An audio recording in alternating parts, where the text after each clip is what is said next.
Well, hello, groovy souls out there. Welcome back to another episode of the High Vibe Home Podcast with your lovely host, me, Nixie Marie. I am so pumped to be welcoming on a dear friend of mine who we've been, in this space and co-creating for years now.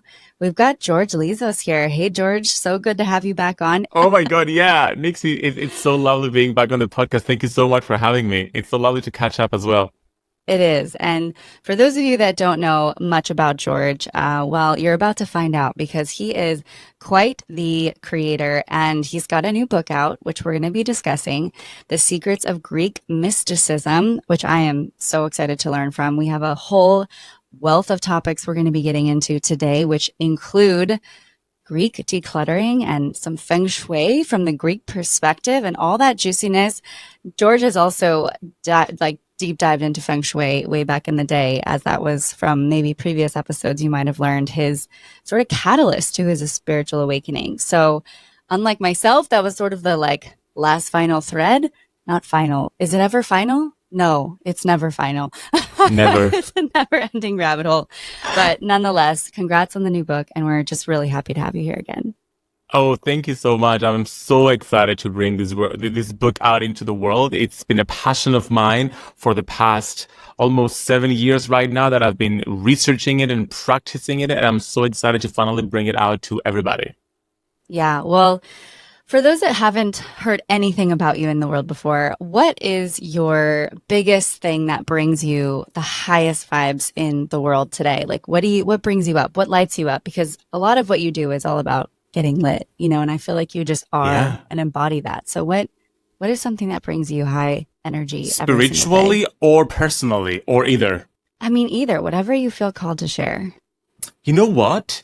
It's actually performing because my purpose in the world is to help people find and follow their life purpose. And that's what my whole brand is all about. And when I wrote my second book, Lightworkers Gotta Work, it was all about that, defining what your specific mission is and following it.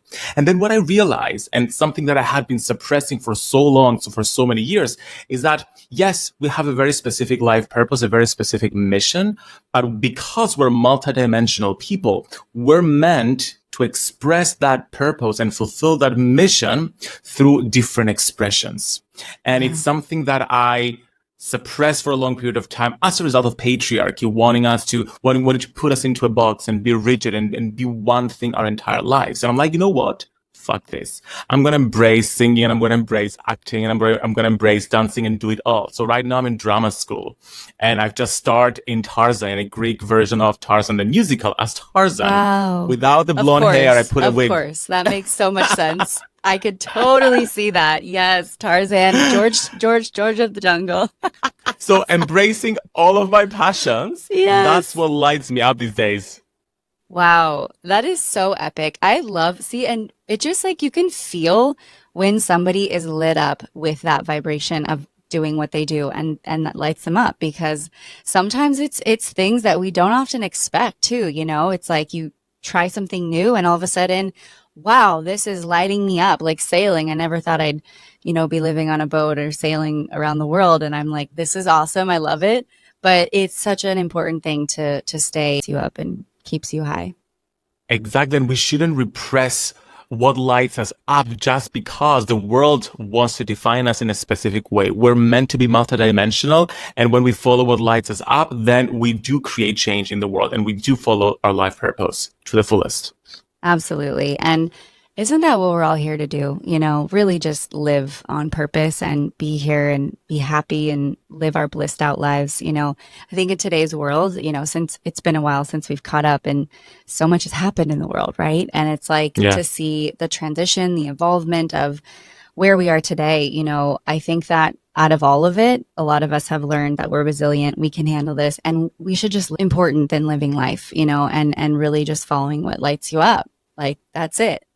So, and you're just become such an incredible light for so many. And I know that within your work and what you do and just being who you are, is such an example of what other people need to see sometimes to just be themselves. Because when you're radically self-expressed, that gives someone else the permission to do so.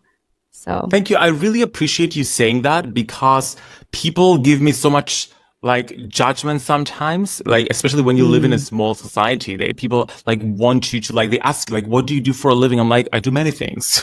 yeah, It's not right. just There's one not just thing. one thing here. And it's so liberating and also very gladdening when you find people who are on the same vibe as you and you get to share that with other people and you get to create your own group of people who are as crazy as you are and you can follow similar purposes. Oh yeah, I am all about my weirdos and my crazies. Like, if you're not weird, I don't know, we're probably not gonna have a conversation because it's just Yeah. like it keeps life interesting. And I think that weird is your superpower, when you can really embrace that. And I just was told the other day, like someone was like, "Don't you have like 10 jobs? Like, what do you actually?" Yeah, they get the same thing. Like, what do you actually do? And it's like, yeah, honey, multiple streams of income, and also I get to try out all these different passions. Whoever engraved that into the system of what we needed to do as humans is cuckoo. Like, that's weird to me. Do you know what I just realized? Because when you think about Feng Shui and the Bagua map, it has so many different areas, and all the areas create health because that's in the center. Yep. Like we have so many areas about us, so many like Yep. multi-dimensional areas. We are like an embodied Bagua if you think about it. So Ooh, yeah. if we just skip one area and we just focus in one, then we're not going to create the ultimate health that we're supposed to have.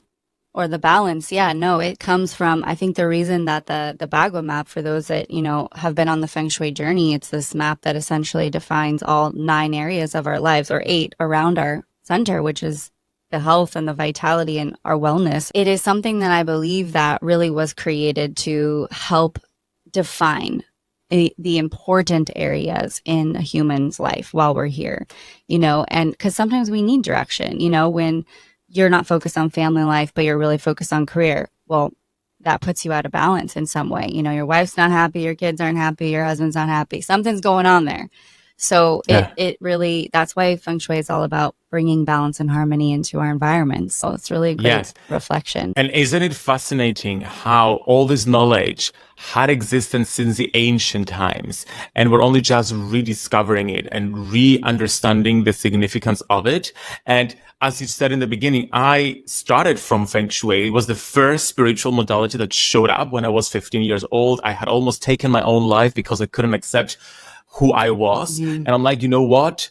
I'm just going to learn to love and accept myself. And like, how can I do this? Traditional religion was not the pathway for me. So I'm like, okay, let me search. And there happened to be a Feng Shui book, and I read it and I'm like, okay, I can change my house, and that means I can change my life. Let's give this a try. And that got me on my spiritual path. And now here I am years later, rediscovering Feng Shui through the ancient Greeks. Of course, they didn't call it Feng Shui, but they had their own way of understanding and living in alignment with nature within their houses. And I find so many commonalities with Feng Shui, and it's like full circle because that is my culture. It's where I come from. So it feels so much more intimate to bring it back home, to see how my own ancestors were practicing something similar, something that saved me so many years ago. And also realizing that all the answers we seek have already been found. And it's just a matter of learning from the ancients and allowing ourselves to reignite within us the wisdom that already lives within us, because we have these energetic cords connecting us to our ancestors. And when we awaken those cords, that wisdom wakes up within us as well. And it's so much easier to learn things this way. Wow. I just saw you go through this like dance of you and your ancestors and how they brought this to you when you were gonna, maybe take your life, and it was like this gift. And maybe, they weren't calling it Feng Shui, but I am so excited to learn what your ancestors have to tell us, because I know nothing. I'm a green Greek goddess girl. I don't know anything about the Greeks. And so here you are. And when you pitched this to me, I was like, yes, this is exactly what I want to bring on the High Five Home Show. So why don't you start there? Tell us a little bit about, what you've learned in this perspective of how the Greeks really practiced harmonizing their environment and living with nature. So first of all, the easiest way to start understanding how the Greeks perceived their environment and how they used that within their houses as well to create health is when we take into consideration the Acropolis in Athens. Everybody knows what the Acropolis is, the Parthenon. It was a temple to Athena, the goddess of Athens, and Athens is named after goddess Athena. And the Acropolis, when you see it, it has mountains all behind it. So again, something very, very known within Feng Shui, we have support behind our houses. Mm-hmm. So you can see the Parthenon built in the same kind of way, even though those cultures did not have any sort of communication like over time. And yet they understood the significance of having support. And then an opening in the front to allow the energy to come in, to allow the chi to come in. Then at the center of the city, there was always a temple to Hestia, or Vesta, the Roman Vesta, who is the goddess of the hearth, and therefore symbolizing the center of the Bagua map, which is health. She's the goddess of the hearth, the goddess of health, essentially. Every single city, every single state, and every single household in the center of the house, they had the hearth, which was a literal fire symbolizing the health of the house and the family and the citizens, with a statue of Hestia. By the way, the statue was not necessary for Hestia because she was the only goddess who was represented by fire. So they didn't need to have a statue of her. She was the fire, and they honored that feminine aspect of fire. At the same time, the Greeks recognized that there are no straight lines in nature. And again, that's one of the basics of Feng Shui as well, that everything flows. And we shouldn't have like sharp corners, for example. So when you look at the Parthenon which is an example of most Greek temples, you'll notice that even though the floor seems flat, it's not. It's a little bit curved, and therefore it's not a straight line, just like nature. When you look at the pillars, they look like they're straight, but they're not. They're slightly bent, so when they keep on extending upwards, they'll eventually create a triangle symbolizing fire and yang energy, matched by the rectangular floor, which symbolizes earth and yin energy. The ancient Greek temples create the perfect balance between yang and yin energy, fire and earth in this situation. Wow. At the same time, the ceiling was made out of marble, but a specific kind of marble that allowed natural sunlight to come inside the temple. So think of ancient Greek temples versus modern churches. The difference is architecturally and spiritually that the ancient Greek temples built onto nature and supported nature and beautified nature, whereas modern churches impose on nature. Straight lines, sharp corners. The Parthenon doesn't have a sharp corner because on every sharp corner there is a pillar dispersing that energy and softening the flow of energy. So when you think about it, you realize that the ancient Greeks were practicing Feng Shui. They just didn't call it that. There's different cultures that have this ancient mysticism, and they all practice this, but I have never heard it defined in this way from a Greek perspective. And this is what lights me up. I'm like, wow. I mean, think about that, and how the diverse energies between how the circular shape of that, beautiful temple, great temple, and then this harshness, like you gave an example with the churches in the modern world today. I mean, what does that say about our world and the intention that they had? Yeah, they lived in harmony with nature. And that's why I wanted to write the book, Secrets of Greek Mysticism, is because every time I told people that I'm a priest to Hellenic Polytheism, and therefore I still honor the Greek gods and goddesses, they were like, oh, I love Greek mythology. And while I appreciated that, it also triggered me because Greek mythology and Greek religion and spirituality are two completely different things. Because when you think about mythology, then you think about wars. You think about jealous gods fighting with one another. Whereas when you think about the Greek religion, it's all this alignment with nature. The whole aim of Greek religion was, and all pagan religions, by the way, like going to the Celts and the Norse religions as well, it was all about harmonizing ourselves with nature and living in accordance with natural laws. That is at the root cause of it, not the myths and not the strife and the jealousy and the fights between the gods. They take all the spotlight, but really what's at the heart of it is how can we live in alignment with nature? How can we partner with the earth to live a more harmonious life? Well, Clearly, they did a very great job at painting that story. I love the sort of vision of the pillars because pillars in Feng Shui also create something that provides us stability and strength and airflow and chi moving. So when it comes to how they have really showed that, and I think too, I haven't actually visited ancient Greece yet, and but what I do think of is this sort of ruins Yes. way that everything was built.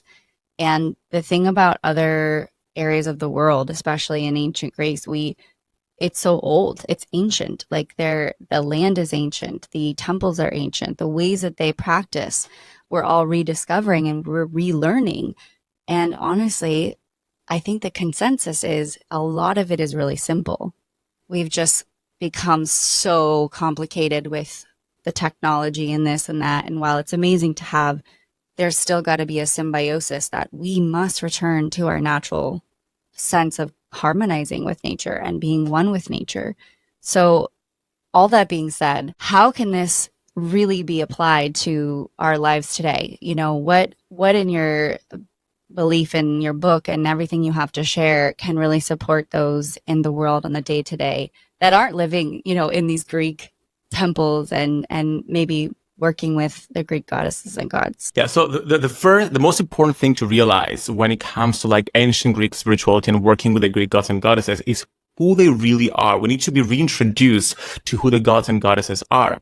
So the ancient Greeks, they talked about the universe with a capital U, meaning source, infinite intelligence, the all, call it what you want. They called it true being, which is basically everything there is. It's absolute, it's infinite, it's loving, it's all there is, and there cannot be something outside of it. And then within the universe source, then we have the cosmos, the physical cosmos we now live in, which is a physical manifestation, an extension, a physical extension of the universe. It's a part of the universe that's organized into a perfect jewel, because the word cosmos comes from the Greek word kosmima, which means jewel. Because the cosmos is like a jewel. It's a perfect manifestation of a part of the universe, a part of source. And then within the cosmos, we have humans and we have a purpose. And our purpose is in alignment with the cosmos and with the universe. Now, the gods, what they are, they're not deities. They are not ascended masters. They are not spirit guides like angels, for example. They are universal laws and functions manifested in different beings. And the word being doesn't do it justice. So when you think of Aphrodite, for example, or Venus, she is the law of form and creation. That's why in Cyprus, where I come from, one of her epithets was Aphrodite Morpho, which means the one who gives shape to. So when you think of the waves crashing on the beach, there's something new created there. That's Aphrodite. When you think of people having sex, the energy created, that's Aphrodite. When you think of bees pollinating flowers, that's Aphrodite's essence. It's the law of creation. So when you think about the different gods, Poseidon, Hephaestus, Apollo, they are laws and functions of the universe. Now, why do they have names and why do they have shapes, etc.? Because people will like personalizing things. We like giving source something physical, a physical form, so we can relate with source and work with source in a different way. Why did we sacrifice and give offerings to the gods? The gods couldn't care less about our offerings and sacrifices. We did so just so we could feel closer to them. Each god has a specific essence, a function in the universe, and virtues, qualities such as, for example, Zeus's qualities are, for example, justice. Ares's qualities are like courage. So it's about embodying those qualities in our lives. So I'm just getting a little bit more specific right now to bring it back to basics. And the basics are start having a relationship with the world around you and realize it's not just lifeless things. It's not just trees. It's not just the earth. Every single thing around you, in your house, outside your house, in the world, has spirit, has energy, has essence. There are millions of gods because the ancient Greeks personalized and saw value and meaning within everything. The mirroring of the sun's light on the surface of the water was a goddess. Imagine noticing that and naming it and having a relationship with the glittering water, the glittering light on the water. Imagine if we perceived life in the same way and if we found magic everywhere. The goddess of dawn, for example, everything was a deity. So imagine having that relationship with every single object within our house. Everything comes alive. So I wanted to bring you to the basics because when you take the statues and the offerings and the rituals away, all that remains is our body in a space and how we relate to that space. Does it make sense? Oh, yeah. You are speaking my language. And I think that's such a beautiful way to really invite the presence into the environment that we live in. You know, yes, it is all about these material things sometimes and the crystals and the wands or whatever it is that we like to combine in our space, or the plants and the Feng Shui cures and remedies. And at the same time, it's really how we are relating, saying it's how we're dancing with the chi around us. It's how we're worshiping everything as a temple instead of living in the temples like, the ancient Greeks did, or visiting the temples. I think that it's more about bringing that temple into our day to day, making it a ritual, making our spaces sacred. I mean, there's a reason why, when monks were going through their initiation, they were always seeing to sweep the floors of the temples. That was part of their process of being initiated into a monk. And because there's a humbleness that comes from tending to our spaces. It's not about being bigger than anything, but just being present with that broom and your floor and sweeping it and releasing all that negative energy from yesterday. Yeah. The ancient Greeks, they called negative energy, they saw it as something physical, first of all. It was not just energetic. They called it miasma. And the way that I called it in my previous book, Protect Your Light, was like energetic attachment, like residual energy. We called it residual energy or predecessor energy in like modern terms. They called it miasma, and it was a very real thing. Whereas whenever something negative happened within a space or within a city, the city was polluted with this miasma, and they had to do purification ceremonies to clear it before entering a temple. And before we enter temples, because we have our modern temples here in Cyprus, before we enter the temple as priests, we have to wash ourselves to enter the temple. So it's all about cleansing spiritually and energetically and physically. The Oracle of Delphi, all the oracles, the Pythias, they only gave predictions specific months of a year, and they spend the rest of the time preparing and cleansing themselves for Apollo, for the god who was going to give them the prediction to get into a state. So imagine the kind of relationship they had with the space, that they wanted to purify and clear the space and get ready, both the space of the temple, but also their internal space, their internal energetic space, before they were ready to receive guidance from the gods. Which is explaining why I always feel I need to clean my home before I get into deep work, or when I want to go into a channeling or a meditation or anything that really involves presence and energy. But I cannot imagine a life devotion. We all aren't up here sitting on a mountain devoting our lives to that. I just learned about the Huichol indigenous tribes here where I'm living in Mexico, and they spend these cycles with the earth, and they work with peyote, and they actually walk during the cycle of the summer to literally from Jalisco, the region of where the ocean is, and then all the way inland, which is a 4-week journey. They walk to the mountains. Wow. Because the whole rest of the year, they're preparing themselves. They're working with the spirits. They're communing with it. And it's all this cyclical thing. So I loved hearing that they still are doing that, Wow. because that's not something you see in this world much today. Dedication and preparation and really honoring the divine, which I think is so important. And again, it's how we relate to spirit, how we relate to nature around us. And it also brings me to why we offer things to the gods or spirit guides or to spirit in general, because it doesn't have to be about worshiping a bunch of gods. It's about honoring the spirit. So people judge the ancient Greeks for like sacrificing animals. First of all, in the modern times, we no longer do this, but the way they did that and the reason they did that was not because, again, as I said earlier, the gods wanted something from them. It wasn't a transactional kind of exchange. I'm going to give you something, so you give me something. It was, okay, how can I feel closer to the god? I'm giving you this offering just so I can receive some of that understanding, some of that guidance as to what your virtues are, what your energy is, so that I can harmonize myself with the earth.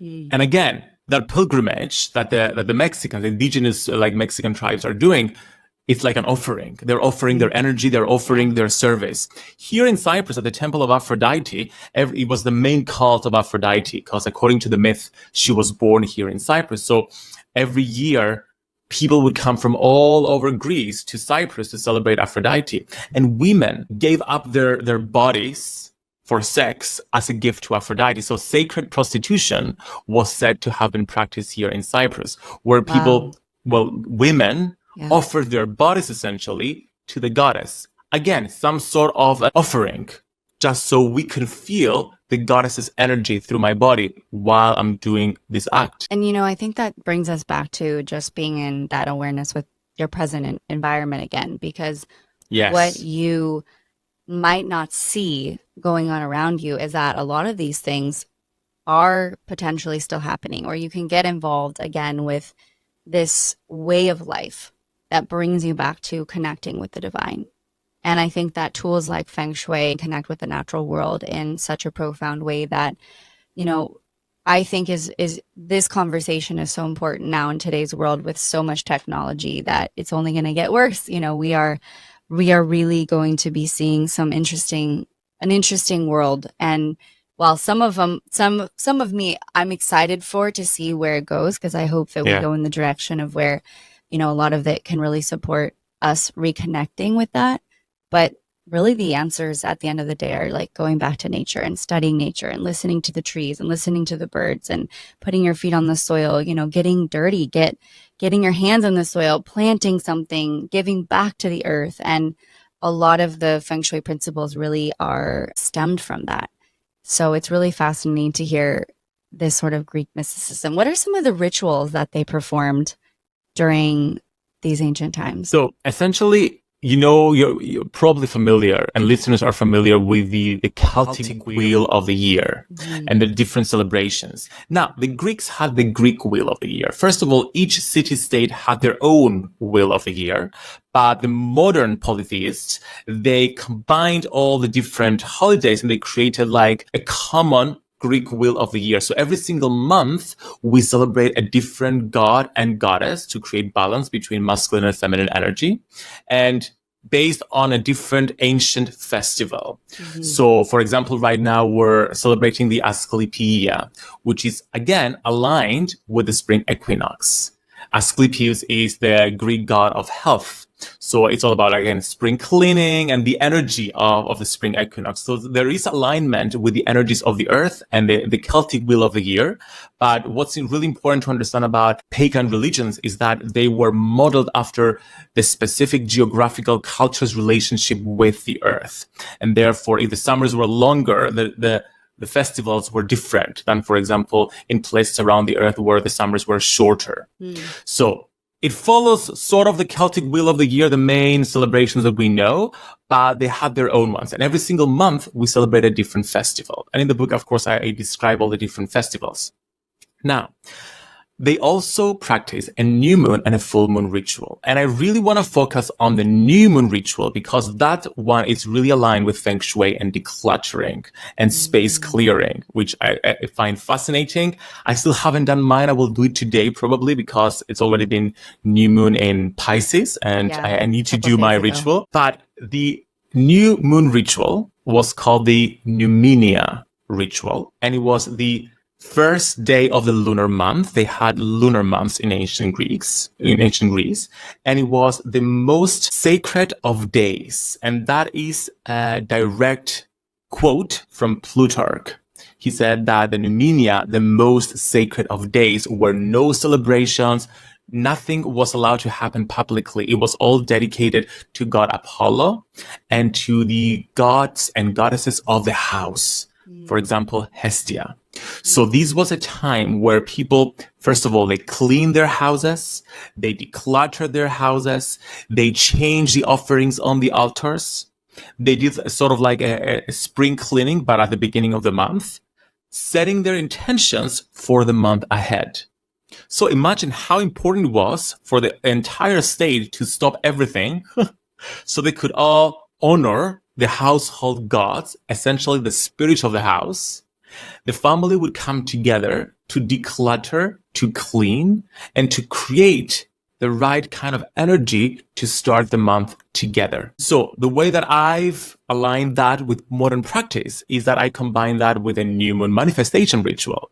So in the same way that we set goals for the new moon, we can do so while bringing in the hymns, for example, to Apollo or Hestia, and honoring the spirit of the house, something that I feel both from a Feng Shui perspective and a Greek mysticism perspective is so important, realizing that your house has spirit. Yeah. Your house has a personality. Your house will talk to you if you talk to the house.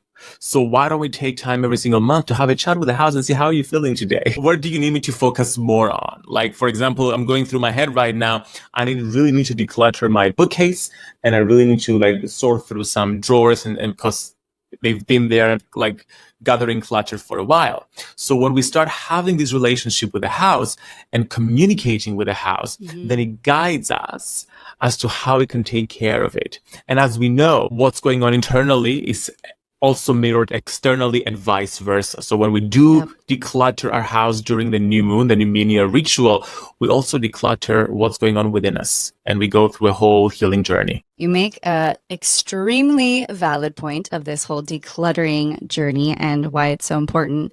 You know, one of the things that I always say is there's a message in your mess. And when you're looking at your home from a perspective of that mirror reflection, there's always something that it's telling you, you know, because you are creating your environment. You're creating this experience around you. And sometimes when things are in chaos or disorder, we need to lean on that and listen. And because like, we're never going to be perfect. The home is never going to be this, you know, picture perfect magazine, you know, display. And, you know, it's just honoring that part of you and listening to what, you know, your home is telling you. Like if you have a leaky faucet, what is it saying about your emotions? Because water is connected to emotions, or your finances, because it's also connected to finances. And what is your clutter saying about you? And I think that's where when we align ourselves with cycles, like the new moon, the full moon, or getting into that more cyclical way, we realize that it's not about always being perfect all the time and never having clutter.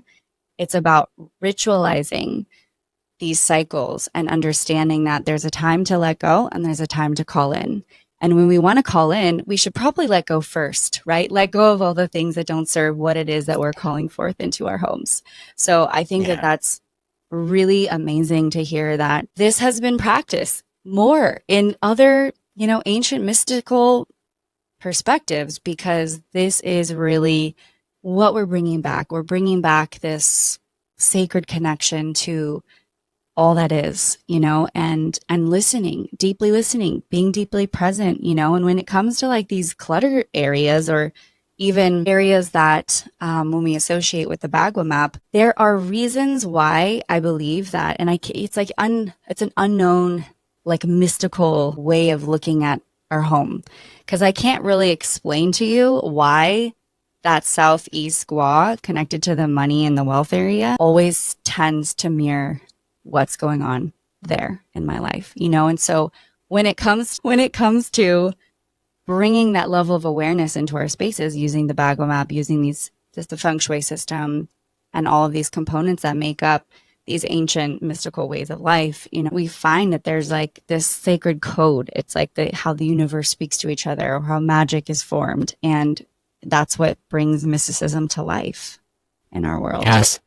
I am so happy you brought up the Bagua map, because It's been one of those tools that I've used ever since I started my spiritual path, just because it's so practical.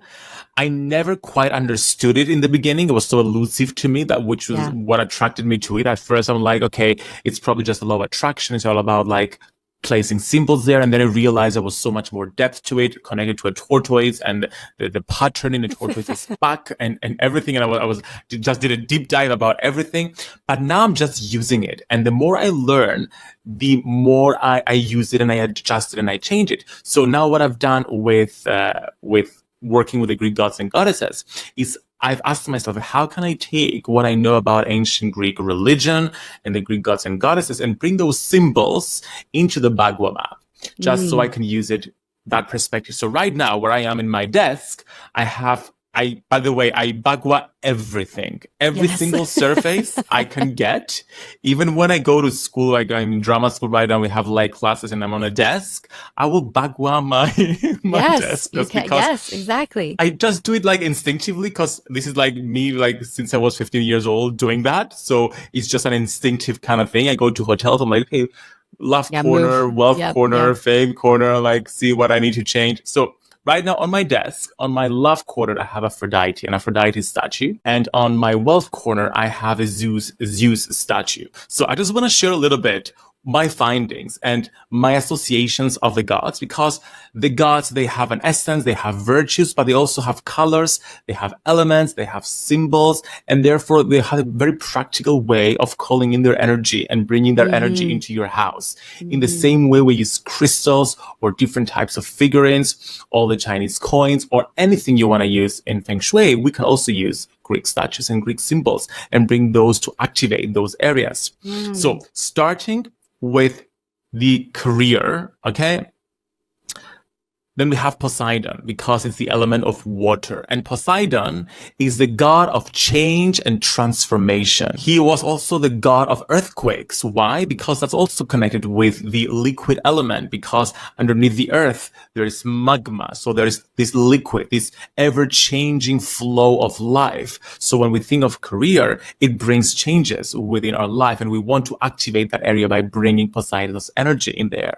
Then we go into the knowledge corner and we bring in Athena, who is the goddess of wisdom, but also civilization, strategy. She was a goddess of war, but not like Ares, who was more about fighting and combat. Athena was about strategy. So she was all about thinking and strategizing and bringing that wisdom into the forefront and using that to create and amass knowledge. So she would work great within the knowledge area.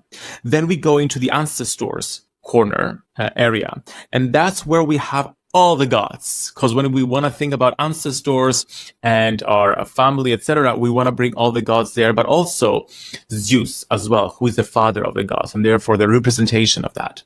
Then we go into fortune or wealth, the wealth corner. And we can bring again Zeus as the god of the father of the gods, but also goddess Fortune, who is a secondary deity. And that's an important like tangent here to note, is that we have the 12 Olympians, but we also have like secondary gods, and therefore they're gods, their daughters and their sons.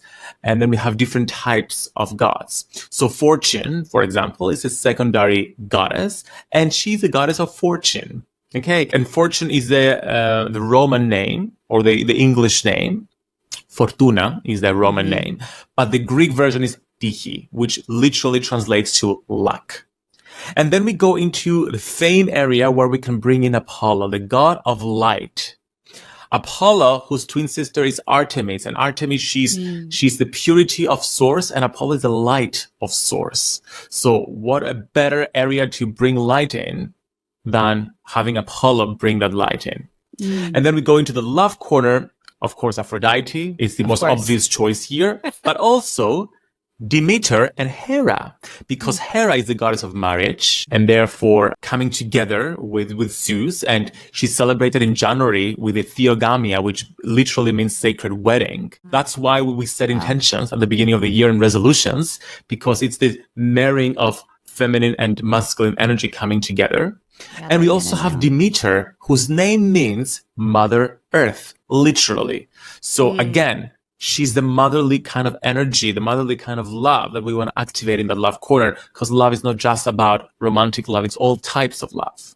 It's the love that the earth has towards us as well. And then we go into the creativity, the children area, where we can have Athena, we can have Apollo, and we can have Hephaestus. Now, we talked about Athena and Apollo. We know the significance, but Hephaestus, she's all about crafting things and creating things. Whereas Athena also creates, but she's more about strategy and thinking and coming up with a plan.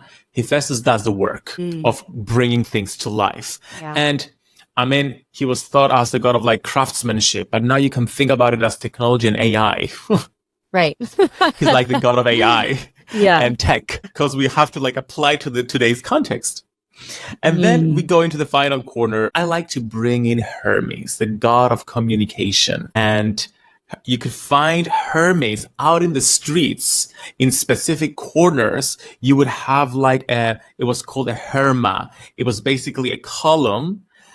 And the head, you could see the head of Hermes, and where the genitals were on the column, you can see the actual genitals of Hermes. And the whole point was to repel negative energy out in the street. So it was like an amulet. It was a public amulet that they had to like both use as a signpost for people like going through the city, but also to repel negative energy outside of houses and streets. So it's a great symbol to have, Hermes, for traveling and helpful people. And this completes the Bagua areas, bringing us to the center, health, where we can bring Asclepius, who is the Greek god of medicine. And by the way, the name sounds weird. However, think about the symbol for medicine. It's a rod with a snake wrapped around it. That's the rod of Asclepius. Yep.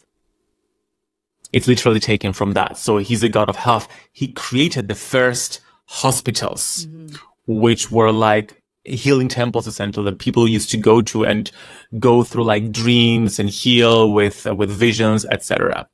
So yes, these are like symbols that we can use to bring the god's energy and essence and virtues into different areas of the Bagua map to activate that. And that's what I've been using to activate it in my house. My next version of my Feng Shui journey. Yeah, that is so incredible. I mean, what an amazing way to bring your background and what your ancestry into this type of, kind of blending it with this Chinese way of looking at things. But like we said before, there's many different cultures that practice Feng Shui. It wasn't, I think it really came into fruition due to the Chinese that saw it as a system and wanted to bring it into the world, and they were the catalyst. But that doesn't mean that it doesn't exist and wasn't around before that time. Like, we really can't trace back how far back it goes, but we can see mirrors of that, examples of that in cultures like in Greece. So I love that. I also really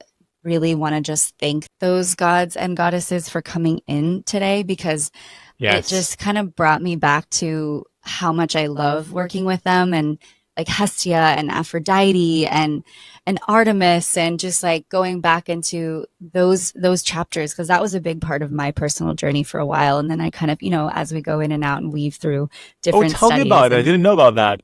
Well, I had a membership program called Within Goddess Collective when I had that, and we were studying all the gods and the goddesses.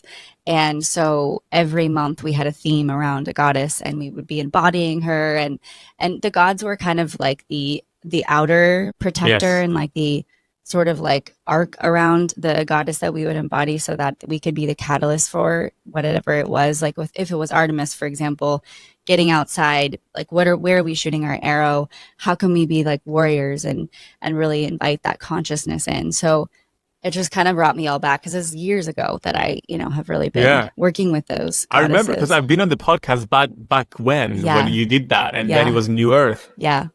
And now here we are. High Vibe Hope. I promise this was the last one. Oh, who knows? We're always evolving. I love it. But no, it's, I think, just so important to honor them and recognize them. And they really do have a strong consciousness and spirit. And I believe, like what you said about this law and sort of this order of things is so true, because you can feel there's more of if you tune into energy, you can feel there's more of a directness with these types of gods and goddesses than if you were to like work with fairy elementals or work with your angels, there's just a different vibration that comes from, and it's very serious. It's very direct. And, I used to have a clothing brand also called Freya, and that was like another version of Nixie back in the day before my name Yeah. was Nixie. So the goddesses have always really just like, I think, I've been in devotion with them. And I don't know who. It's always like whomever feels like the appropriate goddess to come forth. So now I'm working with the sea gods and goddesses, which, they are,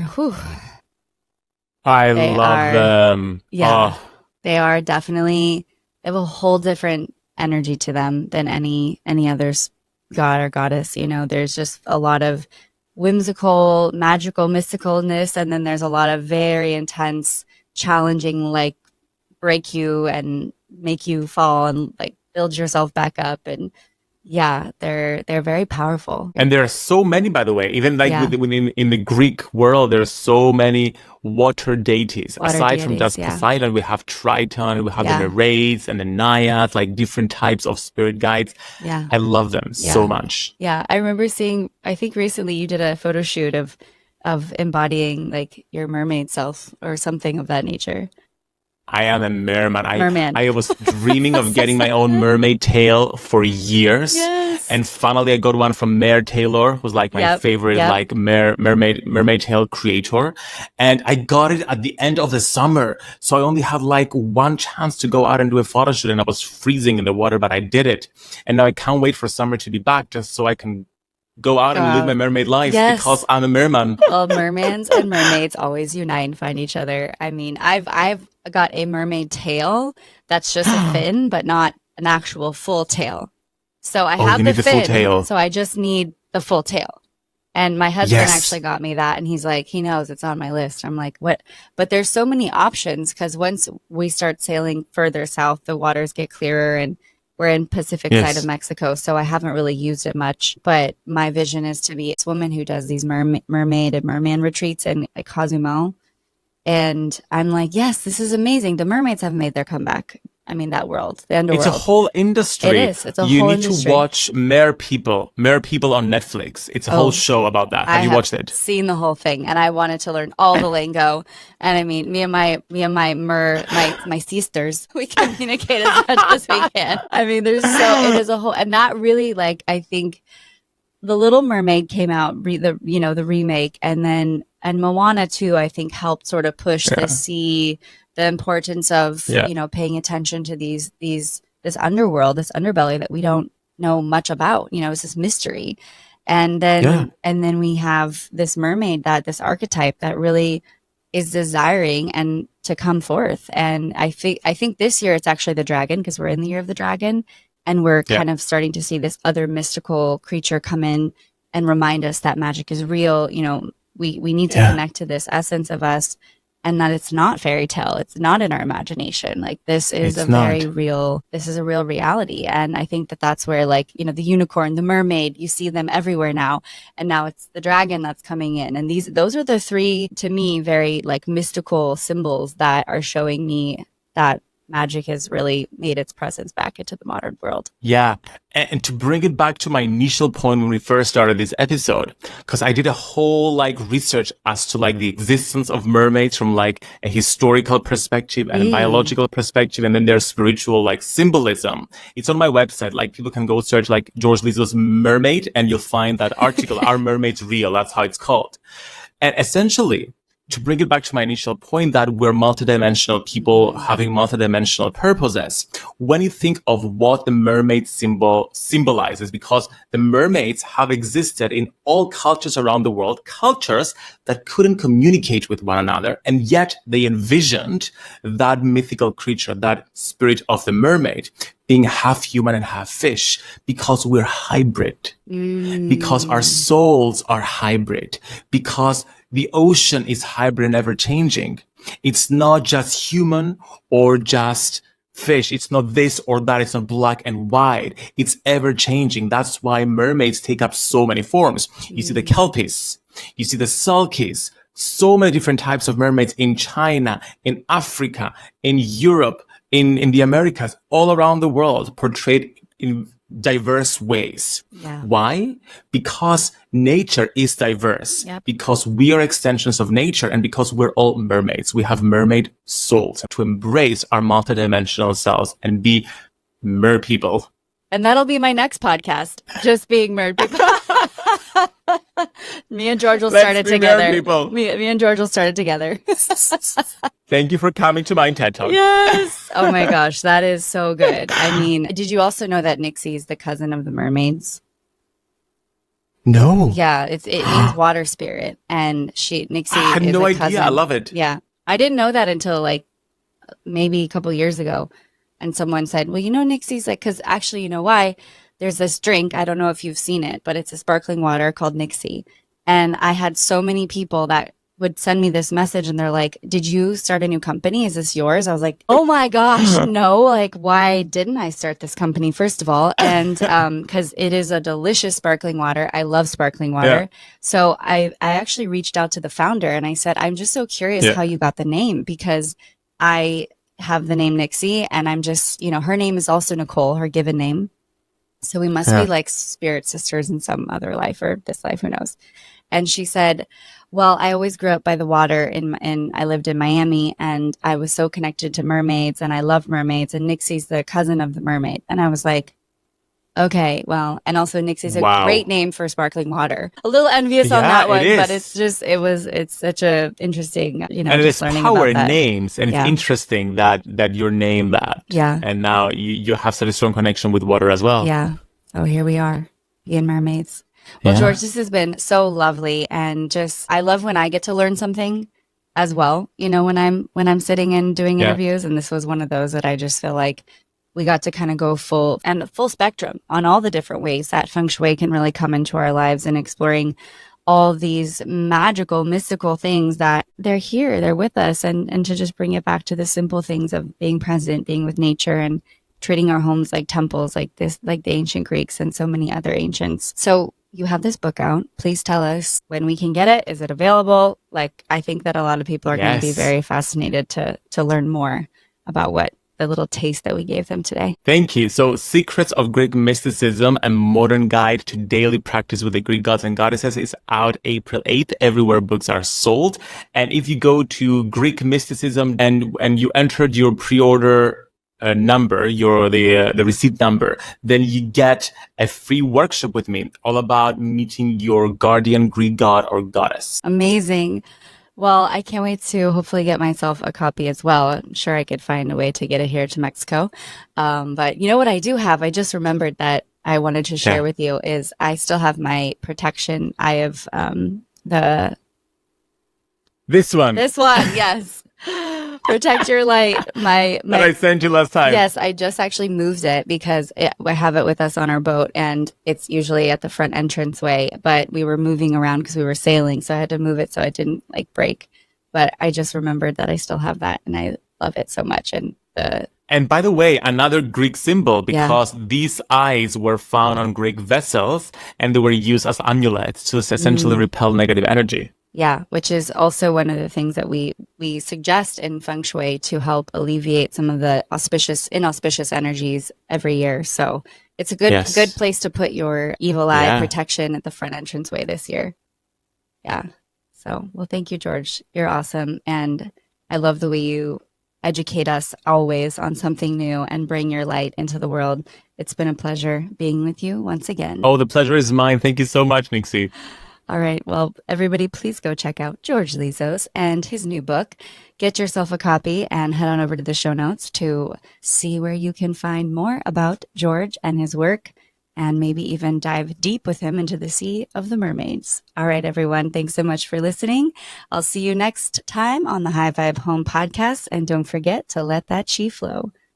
Bye, everyone.